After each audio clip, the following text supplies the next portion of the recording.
When has a cute teddy bear been used as a weapon of revenge? My ex-husband was taking my daughter away from me piece by piece. Every court hearing, Rob would show up in his expensive suit, flash that perfect smile, and lie through his teeth. He told the judge I was unstable, said I drank, even claimed I hit him, which was complete garbage since he was the one who gave me those bruises on my wrists. I had zero proof, just my word against his. And his word came with a fat bank account. And a slick lawyer who made me look like trash every time I opened my mouth. Then my daughter Mia came home after a weekend at his place, carrying this huge brown teddy bear thing. Was massive, almost as big as her. She squeezed it, and it started talking in Rob's voice, saying, "Daddy loves you, baby. Mommy's just confused right now." I wanted to throw that stupid bear in the garbage, but Mia loved it. She carried it everywhere. That night, while she was sleeping, I decided to check it out. Took me 20 minutes to find the hidden compartment in the back. There was a tiny voice recorder inside, the kind you buy at office stores. That's when I got the idea. I drove to Best Buy the next morning and bought the smallest recording device they had, one that could record for days and upload everything to the cloud. I carefully took Rob's recorder out and put mine in the exact same spot. Perfect fit. When I dropped Mia off that Friday, I made sure to mention how much she loved her comfort bear. Rob barely looked at it, just waved us off like he was doing me some huge favor by taking his own kid. What he didn't know was that his house was now bugged. For 3 weeks, that bear sat in his living room recording everything. My phone got notifications every night when new files uploaded. Most of it was boring stuff. TV shows and normal conversations. But then, I started hearing the good stuff. Rob screaming at his new girlfriend about money. Him on the phone with his lawyer, talking about hiding assets in his brother's name. Him bragging to his buddies about how he was fooling the court system. But the best recording came on a Tuesday night. Rob was drunk talking to his friend Mike about the whole custody thing. His exact words were, "Claire thinks she can prove I hit her, but she's got nothing." I was way too smart for that. Besides, who's the judge going to believe? A successful businessman or some broke waitress? Then he laughed and said, "I never actually loved her anyway. Just needed someone to pump out a kid so I could get my inheritance from Grandma's trust." I almost dropped my phone. His grandmother's will required him to be married with children to get the money. Our whole marriage was fake. The next court date was 3 days later. I walked in with a flash drive in my pocket and my heart beating so fast I thought I might pass out. Rob sat there looking confident as always, probably thinking he had this in the bag. When it was my turn to speak, I handed the judge the flash drive. "Your Honor, I have evidence I'd like to submit." Rob's lawyer objected, but the judge was curious. He plugged it into his computer and put on headphones. I watched his face change as he listened to Rob's voice, admitting to lying under oath, hiding money, and basically confessing to fraud. The judge played some of it out loud for the courtroom. Rob's face went white as his own voice filled the room, talking about how he fooled everyone. His lawyer tried to claim the recordings were illegal, but I had checked. One-party consent state. Totally legal since Mia owned the bear. Court ended with Rob losing all unsupervised visitation. He has to take anger management classes and pay me back child support he was hiding. His fancy lawyer dropped him the next week. The judge kept the teddy bear as evidence for a while, but eventually gave it back to Mia. She still sleeps with it every night, not knowing her favorite toy took down the man who tried to steal her from. The teddy bear sat on the dresser now, its glossy black eyes catching the morning light, a silent witness to everything that had happened. When had something so soft, so innocent, turned into a weapon of revenge? My ex-husband had been taking my daughter away from me piece by piece. Every court hearing, Rob would show up in that expensive navy suit, the one that made him look like the picture of success. He'd flash that perfect smile, shake hands with the judge, and lie through his teeth. He told them I was unstable, that I drank too much, that I hit him. All lies. The truth was in the bruises on my wrists, marks of the nights he lost control. But in court, it was always my word against his, and his word came dressed in confidence and money. Then one Sunday evening, Mia came home from his place clutching this enormous brown teddy bear. It was huge, almost the size of her. She was glowing, proud of her new treasure. "Daddy got it for me. It talks," she said. She squeezed its paw, and in Rob's voice it murmured, "Daddy loves you, baby. Mommy's just confused right now." My stomach twisted. That syrupy tone. I knew it was meant for me. I wanted to throw it straight in the trash, but Mia clung to it. That night, after she fell asleep, I sat in the dim light of her room, staring at that bear. Something about it felt off. I ran my fingers along the seams until I found a tiny zipper hidden under the fur. Inside, a small voice recorder blinked red. I sat there for a long time, the truth sinking in. Rob wasn't just lying in court, he was spying on us. Then something in me snapped, the same part of me he'd tried to break for years.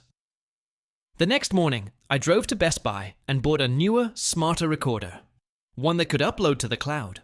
I swapped them out carefully, stitching the fur back together.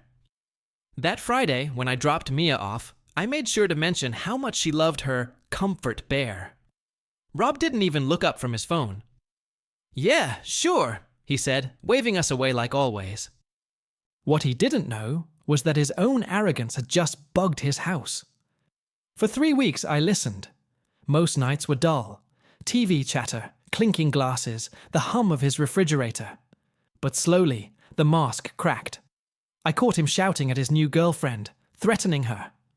I heard him brag about hiding money under his brother's name, laughing about how easy it was to fool the court.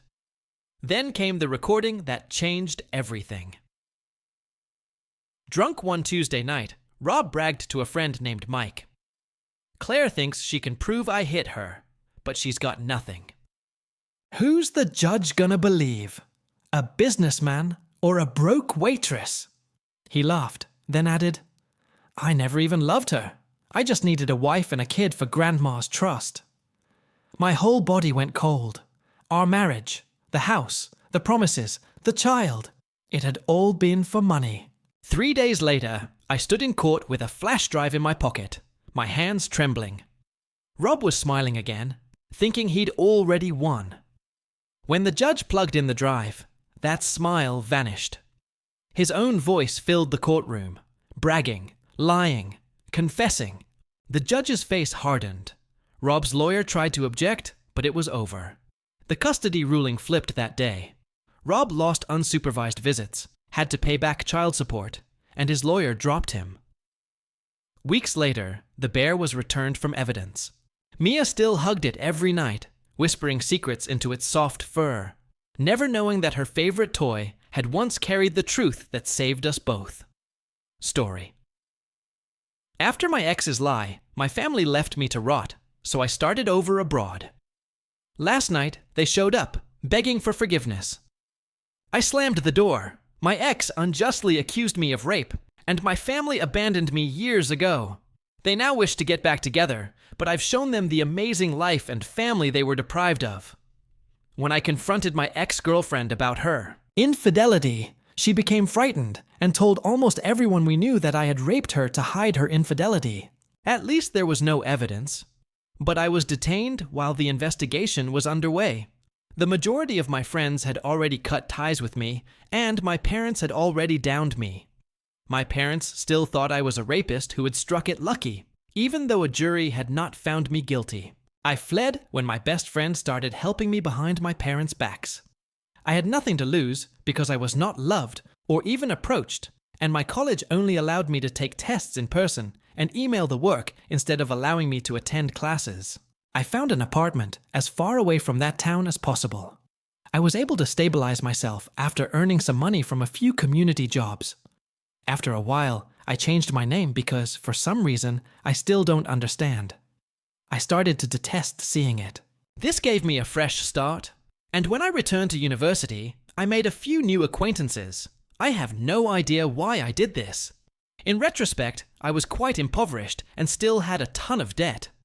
After earning my teaching degree, I relocated to a distant nation on the other side of the world where I currently reside.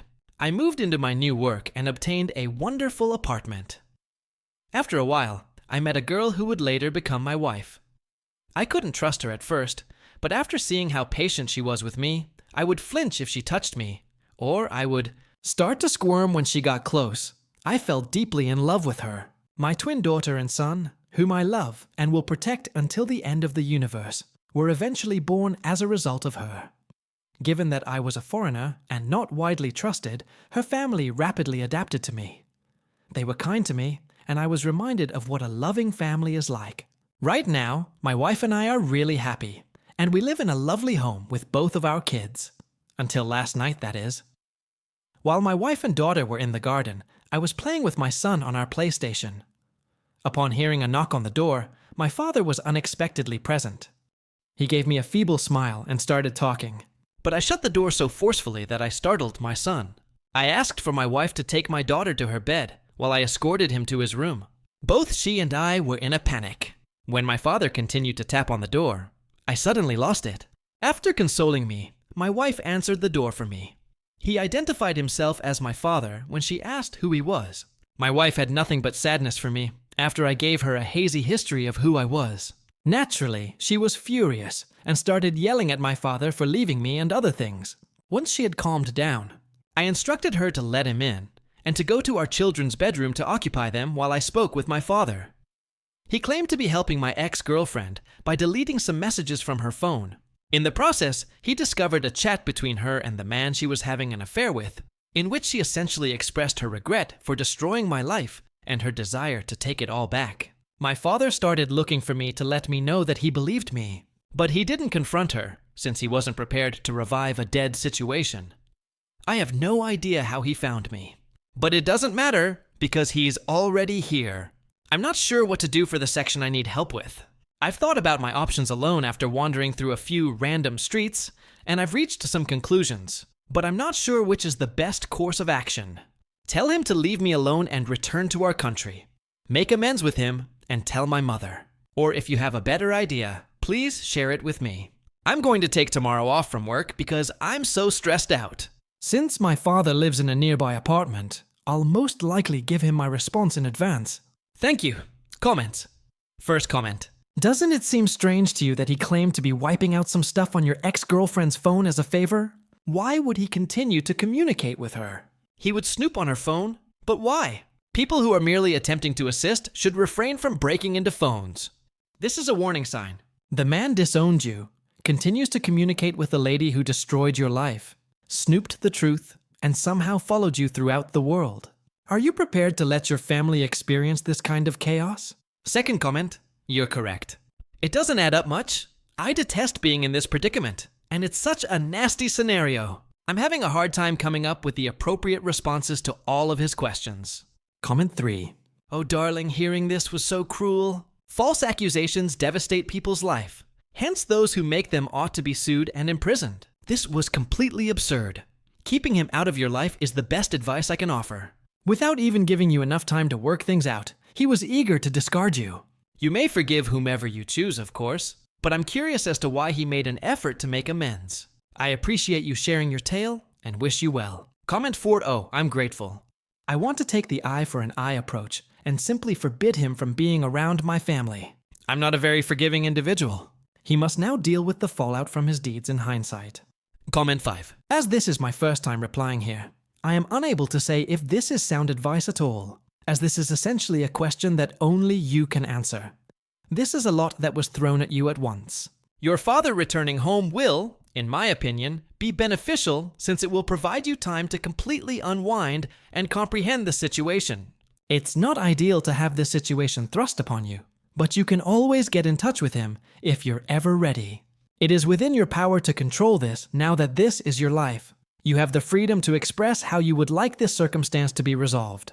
In order to analyze this information and create a plan, consider what would provide you the greatest control. You take as much time as you need and go at your own pace. Comment 6. OP. Yeah, ultimately, I will have to decide what to do. That much I've come to terms with. A few hours ago, my son asked me who he was, and I'm not brave enough to tell him that it was his grandfather. Additional details. I am aware that it ultimately boils down to whether or not I want them in my life. I am aware that not all of my queries will have definitive answers. I suppose I'm merely attempting to make sense of everything while assembling various responses from various sources. In retrospect, I don't understand why they simply left me in such a manner.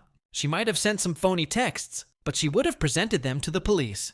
And I still clearly recall them telling me that there wasn't much proof to support her claims. I still find it difficult to make the connections. Not that I want to, and not much of it adds up. Sometimes it all melds into a nightmare. In any case, thanks. I'll make a decision eventually. First update. Hello, everybody. I apologize for my silence in recent times. I have decided that I will not make amends with my father. I just didn't have the capacity to forgive him. Here's what happened because some of you might desire a tale. When I went to my father's hotel the day after I published the post, I informed him I wouldn't make amends or anything. Despite his emotions, he was sympathetic. He claimed to have completely cut off my ex-girlfriend from the family and notified my mother about what had transpired. I asked him why they continued to communicate with her, as many of you have done. Apparently, she felt too guilty to let us go, he claimed. Like many of you, I'm not sure I believe it, but for me, it's sufficient closure. It seems that my mother was upset by the news and attempted to obtain my phone number. But my father prevented her from doing so, since I think most of it is a ruse to bring me back into their lives. I'm not sure what I could truly trust. It only makes me ill, though, because they threw me out into the streets like a rabid dog. When my son finally asked who was at the door, I explained that it was a co-worker. I intend to share with them both what happened to me in the past when they are older, and we are going through difficult times, so they know I empathize. We're all doing well. I hope my father has promised to keep my new life a secret, even though it shook me up a little. I believe the issue is settled for the time being, but I'll keep you informed if anything new comes up. I sincerely appreciate all of your kind remarks and support. Be there for anyone you know who has experienced what I have. You cannot abandon them to the streets. You must always be at their side and ensure their happiness, even if it means moving across the world. Update 2. Prior to my father discovering me, I was leading a tranquil life, which set off a series of events that resulted in this post. My family and I just experienced an event when they broke a promise. It really infuriated me, and after giving it some serious thinking, I made the decision to confront them head-on. I took a plane back home and met with my brother, mother, father, and even the girl who had accused me. Naturally, I was anxious, but I was quite aback to discover that I didn't truly consider them family. Even though I knew who they were, I didn't see them the same way I do my wife, my children, and my in-laws. My mother began by sobbing and attempting to express regret. It simply repulsed me. My brother was the one who remained calm and started the conversation while my father consoled my mother. I told him to stop the small talk and that this meeting was on my terms. When he inquired about how I was feeling, I explained to them all that I just needed closure and wasn't interested in making amends. I was careful to warn them that if they tried to follow me, I would contact the police, even though the police claimed there was no evidence. I questioned my parents about why they had left me so quickly.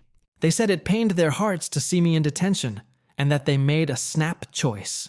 Since they made no effort to defend me or anything, I called them out on it. I then inquired about the opinions of some individuals regarding my father searching through my accuser's phone in my initial post. He claimed that he discovered the chat logs with her pals when she asked him to purge her phone of unnecessary items. Even if work wasn't rewarding, I accepted it because my dad was always proficient with technology. Then I questioned my brother about why he had never gotten back to me. He said that he did, seeming shocked, but I chose to ignore him the entire time. As it happens, he was correct. My brother had reached out to me hundreds of times, offering money to help me get out of my current predicament. He asked why I never responded, assuming that I detested him as a result of what had transpired. Since my mother paid for my brother's previous phone plan, it turns out that she had blacklisted my contacts on all of her phone contracts. Thus, when I was totally lost, I was unable to even get assistance. My ex was the icing on the cake. I started by asking her why she did it. She claimed that she was afraid of what might occur, and that she loved me despite everything. She claimed that because she knew it was all a lie, each therapy session made her feel even more guilty. Then, hoping that I would return, and she could apologize, because saying I'm sorry would actually turn back time and make everything right. She told me that she hadn't dated anyone since. My father claimed to have discovered the chat logs of 3 separate partners she had while I was abroad. So it seems like even that was my ex sought to hold my hand while sobbing. She dared to request another opportunity. This only infuriated me. So I took out my phone and started showing them all hundreds of photos of my 2 kids' achievements and happy moments, including our family time together, our trips to the city, their first day of school, the 2 of them, and my wife holding me. I explained to her what she would have had if she hadn't been so foolish, and what my parents would have lost if they hadn't even listened to me. I briefly believed I had gone too far, but then I remembered that it was nothing in comparison to what they had done to me. But it wasn't all bad throughout my visit. My longtime best friend and his family were present. I was still thankful that they took me in when it seemed like everything was against me, and they were glad to see me. One day, I wanted to go back to the country to show my children where half of their culture originates. However, I will not allow them to be near my family. My wife, her family, and my children are the only members of my family. In my opinion, it went rather well in my opinion. Edit. In response to some of your inquiries, I have chosen to let my brother visit and meet his nephew and niece. I apologize for forgetting to mention this in the post. My brother and I didn't get along well as kids, brotherly rivalry and all that, so I was first hesitant. It makes sense that he could only attempt my phone number because I don't use social media, but by then I had another number, so it wouldn't have worked. Anyhow, my family will decide whether or if I approach the authorities. They would report her if they were genuinely sorry. I'm past it now. My brother may tell me about it. To be honest, I'm very pleased with the way things worked out. I'm genuinely content with the family I've created, and I feel very calm now that they're all gone. Story 2. When our children naively told me about my wife's secret acquaintance, who pretended to be her father while I was abroad, I learned about her affair. I was able to catch them in the act with the assistance of my mother-in-law. For 8 years, my ex-wife and I were wed. We were deeply in love. And I never imagined that I would one day use this platform to tell my story of heartbreak. Before I was transferred, my wife and I worked together at the company. We were fairly close and both worked for the same firm. But after I was moved to lead a new branch of our business in a different state, our bond grew even stronger. I was drawn to her since she was one of our smartest employees. I didn't feel anything for her when we were in the same workplace. She was one of the persons I used to speak with frequently, so I just knew I liked her. I can't describe how it all happened, but I started chatting to her every day a few weeks after I was transferred before I asked her out. We kept going in this manner for months. She said yes to my proposal without giving it any thought. Unlike other girls, because she already liked me before getting married, we dated for 3 years. I left the company where I was employed within 3 years. I had to leave because of something that happened there, but I was fortunate to find another work in our state soon after. So I returned. The only drawback of this second employment, which was far superior to the first, was that it required frequent travel. My wife and I had a girl in the 2nd year of our marriage, and she gave birth to a boy in the 5th. One of the nicest things that ever happened to me was becoming a father, and I made many sacrifices to make sure my wife and children were comfortable together. My wife and I raised our 2 lovely children since she worked hard too. We hardly experienced any problems, and if we did, they were easily resolved. I did my best to be a decent husband in addition to a good father. On occasion, I would give my wife special dinners or anything else she requested. Usually, we would send the children to her mother's place where we would spend the entire weekend. I didn't want us to get so preoccupied with earning a living that we forgot to enjoy our marriage, so we did this every now and then. As we grew older, we also made every effort to take a vacation each year, even if it was only for a week. I'm posting this to demonstrate that I treated my wife like a queen and did my bit to be a decent husband. I didn't think she would go to such lengths to do what she did, considering everything I did for her and our children. We divided the cost 70-30, despite the fact that I knew she was making a respectable living. I handled the most of the tasks, and during our years of marriage, I made the greatest sacrifices. I helped her through good times and bad, including the 3 years she had problems with her mother. She denied her mother access to the children for those 3 years. I tried absolutely all in my power to help her. I would do anything for her to be happy if she asked for something that I didn't think she should have, even if it was too costly or unneeded. I didn't realize I was wasting my time. But I believed I was doing what any husband would do for his wife and family. If things hadn't turned out the way they did, I wouldn't have even realized my wife was unfaithful. I was scheduled to leave on a crucial business trip that day, but my clients suddenly canceled it. I hardly had time to spend with my children because I had been traveling nonstop. Since I had to travel that road to get to the airport, my wife and I had agreed earlier that day that I would drop the kids off at her mother's house. However, I made the decision to spend additional time with the kids after the meeting was canceled 4 hours prior to my departure. We had a great time playing different games together.